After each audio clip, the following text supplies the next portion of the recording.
Welcome back. Tensions are running high in the world's top cocoa producer ahead of the highly anticipated presidential election. Despite mounting fears of violent clashes, some Ivorians are hoping to make their mark today. On the 5th of March, President Alassane Ouattara announced he would stand for re-election as he insisted that constitutional amendments introduced in 2016 allowed him to run again. The tensions have stoked fears that the crisis would feed into long-simmering grievances, threatening almost 10 years of fragile peace in a country that has never seen a peaceful and democratic transfer of power. Joining us now to discuss the elections in the Ivory Coast is Dr. Charles Sinkala, President, Africa 55 States and Organization of African Political Parties Forum. Dr. Sinkala, thank you so much for your time this afternoon. Now, a fight for legitimacy is at the center of this weekend's vote, it would seem. So unpack the significance of the current political landscape in the Ivory Coast for us. Yes, thank you very much, Mati, for having me, and good afternoon to the African people on the continent.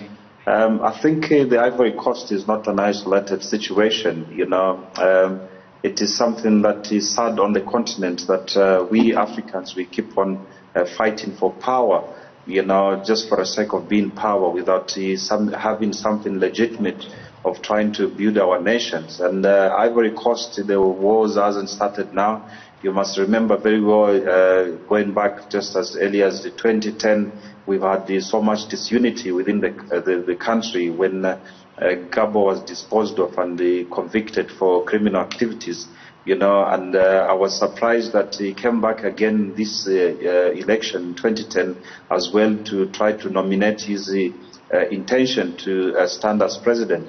Among them, there are about 40 political parties who's been rejected by the Electoral Commission of Ivory Coast, and the issue of the 2016 constitutional amendment, President Ouattara, insists that that was the beginning of his term, but the constitution is very clear that a presidential candidate or a president can only sit for 2 terms. And I think what has actually exacerbated the situation of violence is for the fact that they handpicked deputy president whom he thought would succeed him, to do whatever his arrangement he was doing, was accidentally, they say he died out of a heart attack.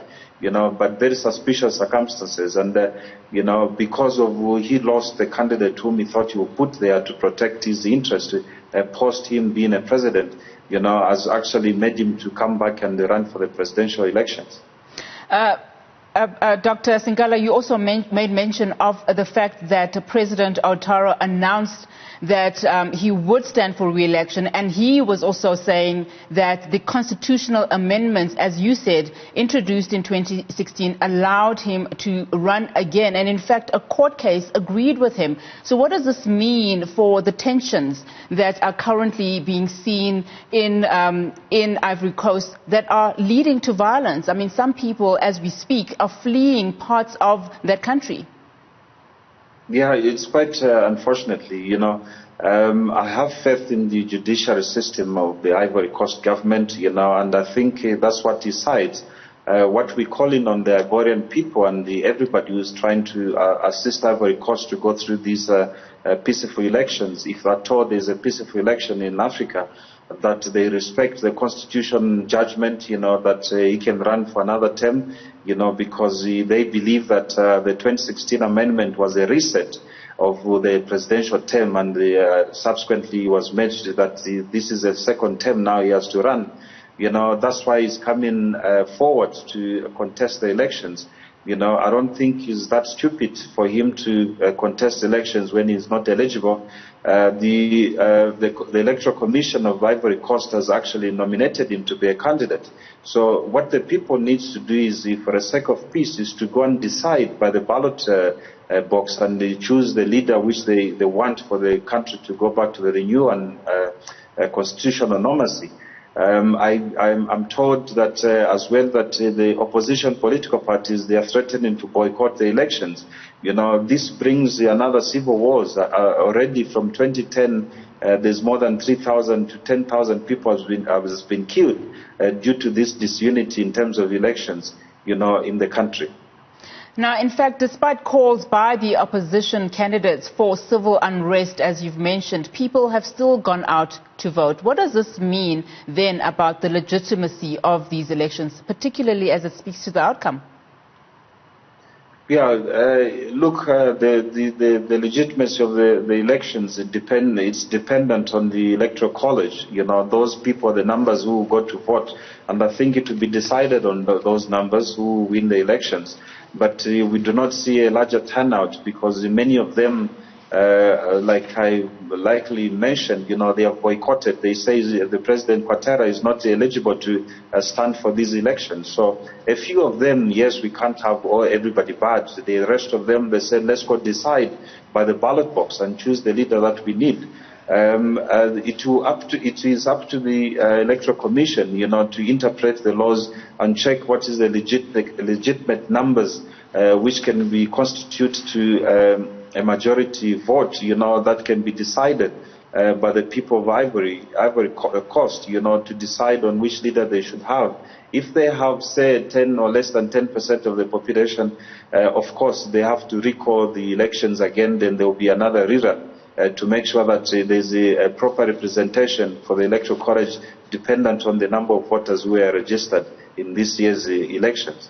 And as well, we must not rule out the political interference from the Francophone countries who has actually for many years been found in the wrong path due to the involvement of France and other multinational countries, in the governance of the countries. And I think that has exacerbated the divisions between the unity in the countries, and the rest of the continent, because they've got their own choice of leaders whom they want to put on the helm of the power so that they can continue collecting the colonial taxes and diverting from the normal independence of the country. With this insistence to run for the third term, what does it tell us about Ouattara's political hold and also the support that he's getting? Yes, he's got very large number of support, from his political parties and from the outside. And you must remember that very well when he came into power in 2011. Also, his predecessor disputed these elections until he found a criminal case to charge him, so that he does not proceed with that criminal case. He's got very good support on the ground, and I think, it's only the disunity from the opposition political parties who hasn't been united, to find an amicable way if they have to depose him off from power. I cannot also not rule out the possibility that he might lose the elections because of what has been happening, the civil unrest and what you've likely mentioned, the disunity in the country and the lack of proper governance. The whole government there is dysfunctional because of different factors and areas of people trying to participate in different types of elections. And as well as trying to make sure that Ouattara be removed from the presidential race. I mean, he's almost 80 years old.